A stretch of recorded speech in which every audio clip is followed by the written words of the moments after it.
দুটি নয়া ধারাবাহিক।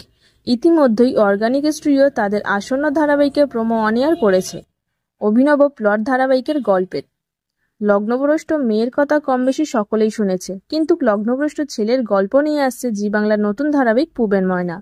ধারাবাহিকের মুখ্য ভূমিকায় অভিনয় করছেন টেলিভিশন দিনের জনপ্রিয় নায়ক গৌরব রায়চৌধুরী। শেষ তাকে দেখা গিয়েছিল রাঙাবৌ ধারাবাহিকে। ধারাবাহিকের নায়িকা ঐশানী দে।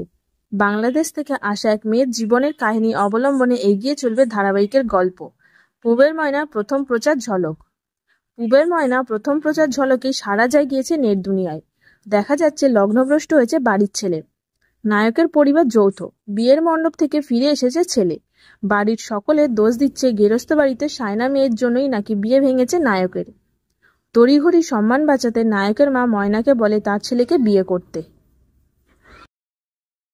উপায় না দেখে আশ্রিতা ময়নার বিয়ে হয়ে যায় নায়কের সঙ্গে। মায়ের সম্মান বাঁচাতে বিয়ের জন্য রাজি হয়ে যায় ছেলেও। তবে বৌভাতের দিন সাফ জানিয়ে দেয় তারও ময়নার মধ্যে স্বামী স্ত্রী সম্পর্ক গড়ে উঠতে পারে না।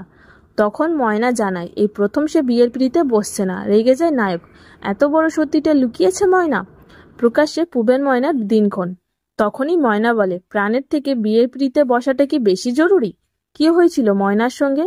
কেন ওপার বাংলা থেকে পালিয়ে এসে নায়কের বাড়িতে আশ্রিতা হয়েছিল সে? এই নিয়ে এগিয়ে চলবে ধারাবাহিকের গল্প। স্টুডিও পাড়ার সূত্রের খবর, সম্ভবত 24শে জুন থেকে সম্প্রচার শুরু হবে এই ধারাবাহিকের। রাত 9টা বা 9:30 স্লটে আসতে পারে এই ধারাবাহিক।